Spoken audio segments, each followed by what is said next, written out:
বাংলাদেশের স্বপ্ন দেখে সেই বাংলাদেশের স্বপ্ন তুলে ধরা।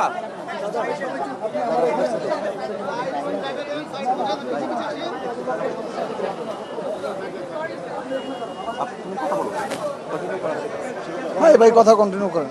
আমরা 1 জুলাই থেকে আজকে 30 জুলাই আমরা 1 মাস ব্যাপী সারা বাংলাদেশের পথে প্রান্তরে ঘুরেছি। আমরা মানুষের কাছে গিয়েছি, মানুষের কাছ থেকে আমরা অভূতপূর্ব সাড়া পেয়েছি। আপনারা দেখেছেন বিভিন্ন জেলায় জনস্রোত নেমে এসেছিল জাতীয় নাগরিক পার্টি এবং অভ্যুত্থানের নেতৃবৃন্দদের কথা শোনার জন্য, তাদের সাথে কথা বলার জন্য।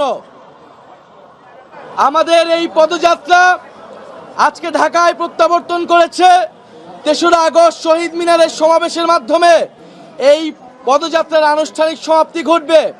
এবং আমরা বলেছি 3রা আগস্ট এর মধ্যে আমরা জুলাই সনদ এবং জুলাই ঘোষণাপত্রের বাস্তবায়ন দেখতে চাই এবং 3রা আগস্ট আমরা জাতীয় নাগরিক পার্টির ইশতেহার ঘোষণা করব। এই জুলাই পদযাত্রা সফল করতে সারা বাংলাদেশের জাতীয় নাগরিক পার্টির নেতৃবৃন্দ অক্লান্ত পরিশ্রম করেছেন। জাতীয় নাগরিক পার্টির সাথে জাতীয় যুব শক্তি, গণতান্ত্রিক ছাত্র সংসদ, জাতীয় শ্রমিক উইংয়ের নেতৃবৃন্দ কাজ করেছেন। বৈষম্যবিরোধী ছাত্র আন্দোলনের সাবেক নেতৃবৃন্দ আমাদেরকে সহায়তা করেছেন। আমরা তাদেরকে আন্তরিক ধন্যবাদ জানাই, কৃতজ্ঞতা জানাই। এবং বাংলাদেশের সকল কমিটি জাতীয় নাগরিক পার্টি তারা ক্লান্ত পরিশ্রম করেছে, তাদেরকে ধন্যবাদ জানাই। এই জুলাই পদযাত্রার কমিটির আহ্বায়ক হিসেবে দায়িত্ব পালন করেছে সার্জিস আলম, সদস্য সচিব হিসেবে দায়িত্ব পালন করছেন অনিক রায় সহ আরও অনেকেই, সবাইকে ধন্যবাদ জানাই। এই পুরো পদযাত্রা চলাকালীন সময় জাতীয় নাগরিক পার্টির বিপ্লবী সদস্য সচিব আক্তার হোসেন আমাদের সংস্কার কার্যক্রমকে এগিয়ে নিয়ে গেছেন, তার প্রতি আমরা আন্তরিক কৃতজ্ঞতা জানাই। সারা দেশে আইন শৃঙ্খলা বাহিনী আমাদেরকে নিরাপত্তা দিয়েছেন, সেজন্য আপনাদেরকে ধন্যবাদ জানাই। এবং সর্বোপরি সাধারণ মানুষকে ধন্যবাদ জানাই যাদের অংশগ্রহণে আমাদের এই জুলাই পদযাত্রা সফল হয়েছে, স্বতঃস্ফূর্ত হয়েছে। আজকে রাতে আমরা ঢাকায় প্রত্যাবর্তন করেছি। আমরা 1 জুলাই আমরা রংপুরে আবু সাঈদের কবর জিয়ারতের মাধ্যমে শুরু করেছিলাম। আজকে রক্তস্নাত সাভারের বাইপলের আমরা পথসভা করে ঢাকায় প্রত্যাবর্তন করেছি।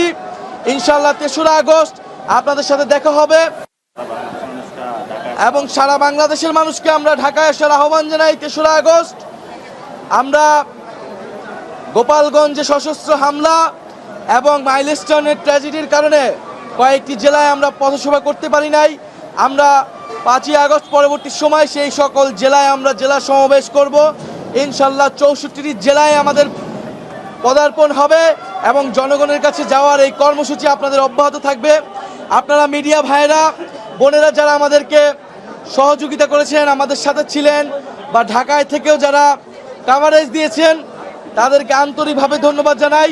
পুরো পদযাত্রায় আমাদের সাথে যে সকল কেন্দ্রীয় কমিটি সহ আমাদের যে সকল নেতৃবৃন্দ আমাদের সাথে ছিলেন, অক্লান্ত পরিশ্রম করেছিলেন। আমাদের ড্রাইভাররা অক্লান্ত পরিশ্রম করেছেন, আমাদের media team, social media team অক্লান্ত পরিশ্রম করেছেন, তাদেরকে আমরা আন্তরিক ধন্যবাদ জানাই। ইনশাল্লাহ জাতীয় নাগরিক পার্টির যে উত্থান এই জুলাই পদযাত্রার মধ্য দিয়ে হলো, আমাদের যে অভিজ্ঞতা হলো, ইনশাল্লাহ এই অভিজ্ঞতা জনগণের রাজনীতি করার জন্য আমাদেরকে এই অভিজ্ঞতা কাজে দিবে। আমরা ক্ষমতাকে জনতার কাছে নিয়ে যেতে চেয়েছিলাম, জুলাই পদযাত্রার মধ্য দিয়ে আমরা সেই কাজটি করেছি। ইনশাল্লাহ গণ অভ্যুত্থানের আকাঙ্ক্ষা অনুযায়ী নতুন বাংলাদেশের, বৈষম্যহীন গণতান্ত্রিক বাংলাদেশের আকাঙ্ক্ষায় জাতীয় নাগরিক পার্টি কাজ করে যাবে। আপনারা যারা আজকে আমাদেরকে অভ্যর্থনা দিয়েছেন, শুভেচ্ছা জানিয়েছেন, তাদেরকে আন্তরিকভাবে ধন্যবাদ এবং কৃতজ্ঞতা জানাচ্ছি।